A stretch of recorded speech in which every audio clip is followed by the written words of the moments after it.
নমস্কার প্রিয় দর্শক বন্ধুরা, আপনারা দেখছেন আপনাদের প্রিয় চ্যানেল কেরিয়ার আপডেট বেঙ্গলি। বন্ধুরা, এই মুহূর্তে একটি ভয়ঙ্কর সমীক্ষা প্রকাশ পেয়েছে। সমীক্ষার রিপোর্ট যে সামনে এসছে তা শুনলে বা তা জানলে আপনার চোখ ছানা বড়া হয়ে যাবে। তো বন্ধুরা, আপনারা জানেন যে লোকসভা ভোট সামনে চলে এসেছে।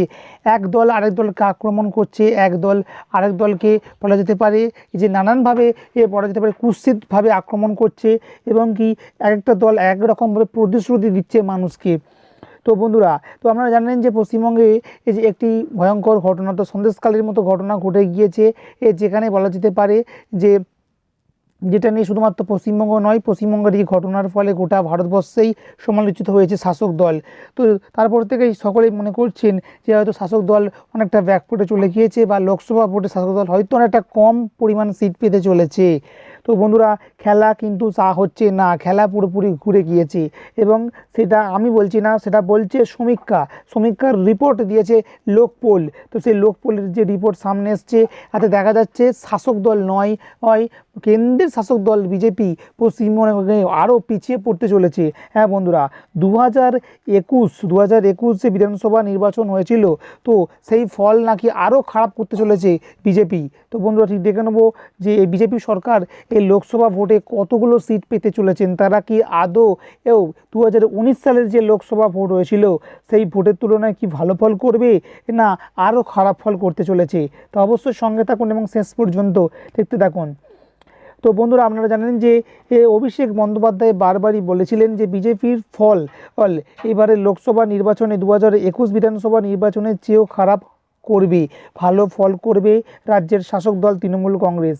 তো সেই অভিষেকের ভবিষ্যৎবাণী যেন অনেকটাই মিলে যেতে চলেছে লোক পোলের মেঘা সার্ভেতে, যাতে দেখা যাচ্ছে 2019-এর তুলনায় অনেক কম আসন পাবে বিজেপি। তো যেটা একটু আগে আমি বলছিলাম যে 2019 সালে যে লোকসভা ভোট হয়েছিল, সেই লোকসভা ভোটের চেয়ে অনেক কম আসন পেতে চলেছে বিজেপি। হ্যাঁ বন্ধুরা, এরকমই ভয়ঙ্কর একটি সমীক্ষা সামনে আসছে। তো প্রশ্ন উঠছে বা বা এই কারণটা হঠাৎ করে কেন সামনে এলো, অর্থাৎ এই বিজেপি হঠাৎ করে কেন খারাপ ফল করতে চলেছে 2019 সালের চেয়েও। তো পশ্চিমবঙ্গের লোকসভা আসন রয়েছে 42টি, প্রতিটি কেন্দ্রে 1350 জনের একটা যে মানুষ রয়েছে, সেই প্রতিটি কেন্দ্রের 1350 জনের মানুষের মতামত নিয়ে একটা ফল প্রকাশ করেছে লোকপোল। সরকার বিরোধী ভোটের বেশিরভাগটাই রাজ্যের বিরোধী দল বিজেপির ঝুলিতে যাবে বলে সমীক্ষা প্রকাশ পেয়েছে, আর কিছুটা যাবে কংগ্রেসের ঝুলিতে। তো এখন প্রশ্ন হলো যে কেন তাহলে 2019 সালের চেয়েও খারাপ ফল করতে চলেছে বিজেপি এই রাজ্যে। কারণ কি, কিছুদিন আগেই একটা সমীক্ষা প্রকাশ পেয়েছিল যেখানে দেখা যাচ্ছিল যে 2019 সালের চেয়েও আরও ভালো ফল করতে চলেছে বিজেপি। তো হঠাৎ করে এই যে নতুন রিসেন্ট যে সমীক্ষা প্রকাশ পেয়েছে, সেখানে দেখা যাচ্ছে যে আরও খারাপ ফল প্রকাশ করতে চলেছে বিজেপি সরকার। তো জানা যাচ্ছে যে আপনারা নিশ্চয়ই জানেন যে পশ্চিমবঙ্গে সিএএ লাগু করা হয়েছে কিছুদিন আগেই, আর এটাই এই পশ্চিমবঙ্গে বিজেপির কাছে বুমেরাং হয়ে যেতে চলেছে বলেই এই বিশ্লেষকরা মতামত দিয়েছেন। নমশূদ্র ও রাজবংশীদের আস্থা ফেরাতে এখানেই সক্ষম হবে তৃণমূল। কারণ কি, আপনারা জানেন যে রাজ্যের মুখ্যমন্ত্রী বা মাননীয় মুখ্যমন্ত্রী মমতা ব্যানার্জি তিনি বারবার বলছেন যে এই যে সিএ করা হয়েছে, তো বলা যেতে পারে যে রাজ্য থেকে উৎখাত করে দেওয়া হবে, থেকে ডিটেনশন ক্যাম্পে পাঠিয়ে দেওয়া হবে। তো এই সমস্ত তিনি যে কথা বলেছেন, তার ফলে এই যে মানুষদের মধ্যে একটা ভয়ের বা আতঙ্কের তৈরি হয়েছে। তো সমীক্ষা রিপোর্টে উল্লেখ, এই সম্প্রদায়ের মানুষজনের অনেকেরই সিএ রেজিস্টারের জন্য প্রয়োজনীয় নথিই নেই। তাছাড়া মমতা বন্দ্যোপাধ্যায় তাদেরকে বোঝাতে পেরেছেন যে সি এর পরে আসবে এনআরসি, আর তারপরেই তাদেরকে ক্যাম্পে পাঠিয়ানোর প্রক্রিয়া শুরু হয়ে যাবে, আর যেটা তাদের মধ্যে একটা আতঙ্কের বাতাবরণ তৈরি করেছে। তো মমতা বারবার বলেছেন যে তিনি বাংলায় এই সিএ এনআরসি লাগু হতে দেবেন না। সেই কারণে মমতার বক্তব্যের উপরে আস্থা রাখছেন এই দুই সম্পদের মানুষজন।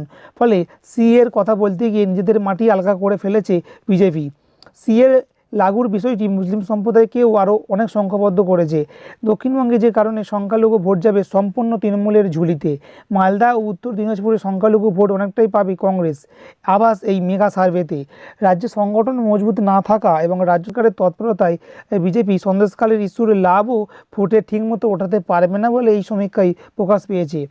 তো যেটা দেখা যাচ্ছে, তাতে জানা যাচ্ছে যে 2019 সালে বিজেপি পশ্চিমবঙ্গে আসন পেয়েছিল 18টির মতো, তা এবারে কমে হয়ে যাবে 11টি। আর কংগ্রেস পেয়েছিল 2টি, তা থেকে হয়ে যাবে 2 থেকে 4টি আসন পাবে, অর্থাৎ কংগ্রেস 2 থেকে 4টি আসন পাবে। আর শাসক দলের এক্ষেত্রে কিন্তু আরও সিট বেড়ে যেতে পারে বলেই জানা যাচ্ছে। তো বন্ধুরা অবশ্যই সঙ্গে থাকুন, এই ব্যাপারে আরও আপডেট হলে সবার আগে পেয়ে যাবেন এই চ্যানেলের মাধ্যমে।